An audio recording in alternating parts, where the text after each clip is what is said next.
ఈరోజు రెసిపీ వచ్చేసి చికెన్ పచ్చడి అండి. చికెన్ పచ్చడి ఎలా చేయాలో చూపించేస్తాను చూడండి. చాలా చాలా బాగుంటుంది.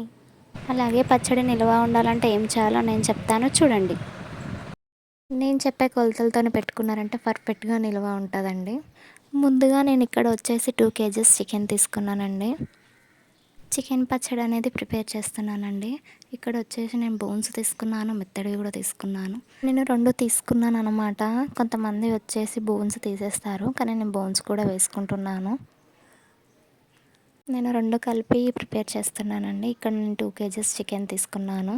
చికెన్ మంచిగా వాష్ చేసుకోవాలి. ఇందులో ఒక హాఫ్ టీ స్పూన్ పసుపు, 1 టీ స్పూన్ అంతా సాల్ట్ వేసుకోవాలి. వేసి కొంచెం బాగా కలపాలి. ఇందులో ఆయిల్ కూడా వేసుకోవాలండి. 2 టేబుల్ స్పూన్ అంత ఆయిల్ వేసాను. ఈ మూడిటిని పీసెస్కి అంతా పట్టేలాగా చక్కగా కలుపుకోవాలండి. పీసెస్కి ఎక్కడ ఏం లేకుండా మంచిగా అంతా కలుపుకోవాలి. చికెన్ తేగానే ఫ్రెష్గా కడిగి వాష్ చేసుకొని ఆ తర్వాత ప్రిపేర్ చేస్తే చాలా బాగుంటుందండి. పచ్చడి నిల్వ ఉండడానికి ఇది కూడా ఒక చిన్న టిప్పే అండి. తేగానే ఫస్ట్ నీట్గా వాష్ చేసుకోండి. ఆయిల్ వేసుకోవడం వల్ల మాడిపోకుండా గిన్నెకి ఏం అంటుకోకుండా మంచిగా నీట్గా ఉడుకుతుందండి. అందుకే కొంచెం ఆయిల్ కూడా వేసుకోవాలి. ఈ 3 ఇలా మంచిగా కలుపుకున్నాక దీన్ని ఇప్పుడు స్టవ్ మీద పెట్టి ఉడికించుకోవాలి. అందులో ఇంకా ఏం వేయొద్దండి. ఆ 3 వేసి బాగా కలిపి స్టవ్ మీద పెట్టాలండి. స్టవ్ మీడియం టు లో ఫ్లేమ్లో పెట్టుకోవాలండి. ఇది ఉడికేలోపు తర్వాత మనం మసాలాలు ప్రిపేర్ చేసుకుందాం. స్టవ్ పై కడాయి పెట్టేసి అందులో కొంచెం చెక్క, అదేవిధంగా కొన్ని లవంగాలు కూడా తీసుకోవాలి. ఒక 10 నుంచి 15 లవంగాలు తీసుకోవాలి. అలాగే ఒకటి పెద్ద చెక్క తీసుకోవాలి. కొన్ని యాలకులు కూడా వేయాలండి. యాలకులు కూడా ఒక 10 నుంచి 15 వరకు తీసుకోవాలి. ఇదే విధంగా కొంచెం వేగేంత వరకు మసాలాలను వేయించుకోవాలండి. మనం మసాలాలు ఇలా ప్రిపేర్ చేసుకుంటే పచ్చడికి చాలా టేస్ట్ వస్తుంది. పచ్చళ్ళు నిల్వ కూడా ఉంటాయండి. ఇందులో ధనియాలు కూడా వేసుకోవాలండి. ఒక 2 టేబుల్ స్పూన్ అంత ధనియాలు వేసుకొని వీటిని కూడా బాగా వేయించేసుకోవాలి.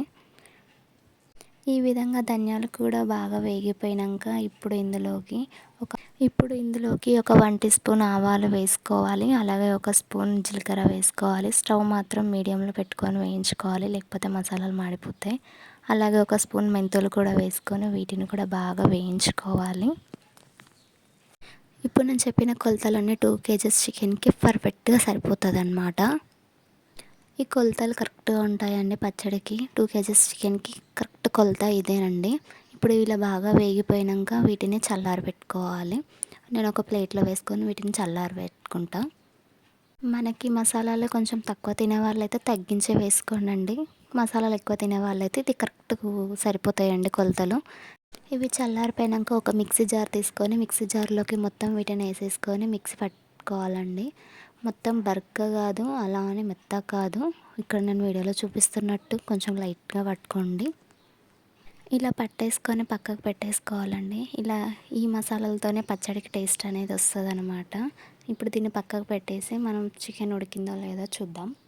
వాటర్ ఏం లేకుండా మొత్తం ఇంకిపోయి పర్ఫెక్ట్గా ఉడికిందో చూడండి. వాటర్ ఏం లేకుండా స్టవ్ మీడియం టు లో ఫ్లేమ్లో పెట్టుకొని ఉడికించుకోవాలండి. వాటర్ ఏం లేకుండా పీస్ చూడండి ఎంత పర్ఫెక్ట్గా ఉడికిందో. ఇలా ఉడికితే చాలండి. ముక్క అనేది చూడండి ఈ విధంగా మెత్తగా మంచిగా ఉడికిపోయింది. ఆయిల్ పోయడం వల్ల ఎక్కడ అంటుకోదు, మంచిగా ఉడికిపోతుంది.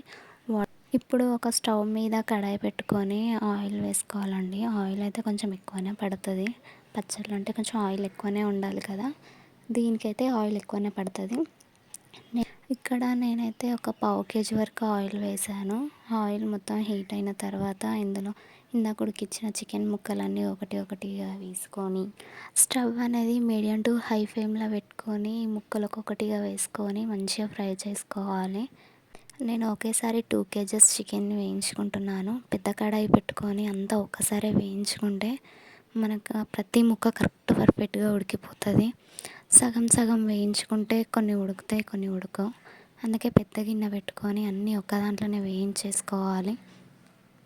చూసారు కదండి, ఇలా మధ్యలో కలుపుకుంటా చికెన్ పీసెస్ అనే కలర్ చేంజ్ అయ్యేంత వరకు మంచిగా వేయించుకోవాలి. మీడియం ఫ్లేమ్లో కొద్దిసేపు, హై ఫ్లేమ్లో కొద్దిసేపు పెట్టుకొని వేయించుకుంటే కలర్ అనేది పర్ఫెక్ట్గా వస్తుందండి. మరీ క్రిస్పీగా ఏం వేయించుకోకండి. తినేటప్పుడు ముక్క గట్టిగా ఉంటుంది, తినడానికి ఇబ్బంది అనిపిస్తుంది. అంత క్రిస్పీ ఏం కావాల్సిన అవసరం లేదండి. ఇలా ముక్క కలర్ లైట్గా చేంజ్ అయితే చాలు. ఇలా మధ్య మధ్యలో కలుపుకుంటూ వేయించుకుంటే బోన్స్ కూడా చక్కగా వేగిపోతాయి.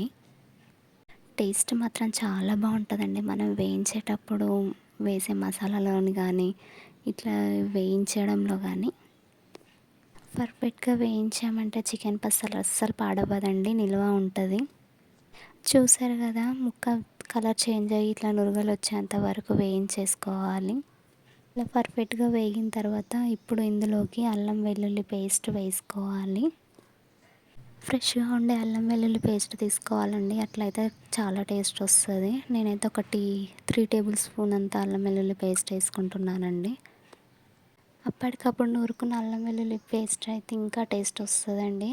ఈ అల్లం వెల్లుల్లి పేస్ట్ అంతా స్మెల్ పోయేంత వరకు బాగా వేయించాలి.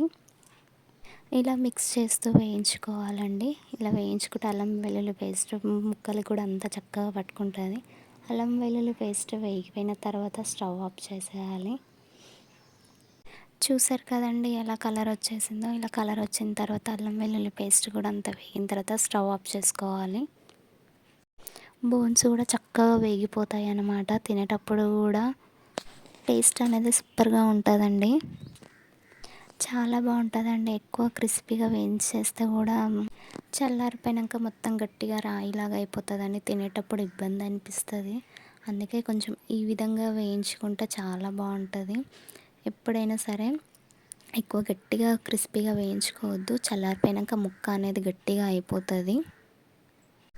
ఇలా వేడిగా ఉన్నప్పుడు దీంట్లోకే మసాలాలు అలాగే ఉప్పు కారం అన్నీ వేసుకోవాలి.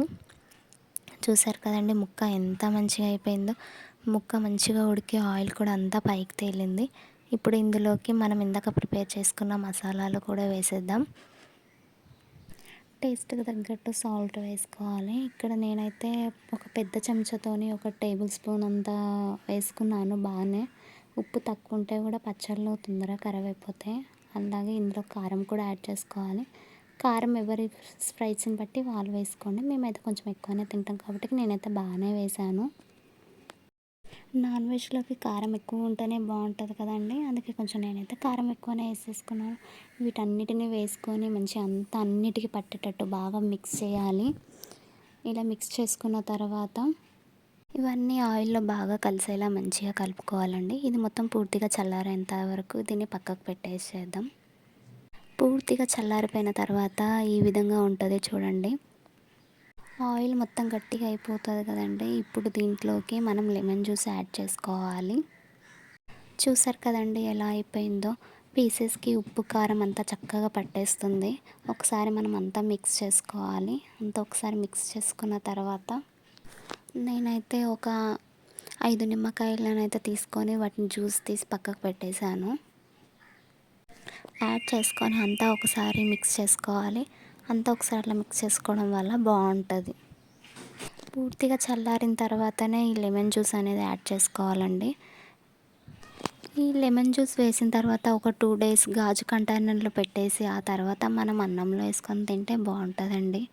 గాజు కంటైనర్లో ఎందుకు వేయాలంటే పచ్చళ్ళు గాజు కంటైనర్ దాంట్లో ఉంటేనే చాలా రోజులు నిల్వ ఉండాలంటే గాజు కంటైనర్లో మాత్రమే పెట్టండి, చాలా బాగుంటుంది. ఈ పచ్చడిని మీరు ఫ్రిడ్జ్లో పెట్టాల్సిన అవసరం ఏం లేదండి. వీటిని బయట పెట్టేసిన ఒక 1 మంత్ దాకా అలాగే ఉంటుంది, ఏం ఖరాబ్ కాదు. ఫ్రిడ్జ్లో పెట్టేస్తేనే ఇంకా పీస్ అనేది మెత్తగా అయిపోతుంది. ఫ్రిడ్జ్లో పెట్టకుండా బయటనే ఒక 1 మంత్ దాకా అయినా చక్కగా ఉంటుందండి పచ్చడి. నేను చెప్పిన కొలతలతోని ఒక్కసారి మీరు పచ్చడి ట్రై చేయండి, భలే వస్తుందండి పచ్చడి. చాలా బాగుంటుంది, చాలా టేస్టీగా ఉంటుంది. వేడి వేడి అన్నంలోకి వేసుకొని తింటే ఎంత బాగుంటుందో చెప్పలేమండి. మీకు ఇలాంటి ఇంకెన్ని వీడియోస్ కావాలంటే నా ఛానల్ని సబ్స్క్రైబ్ చేసుకోవడం మాత్రం మర్చిపోకండి.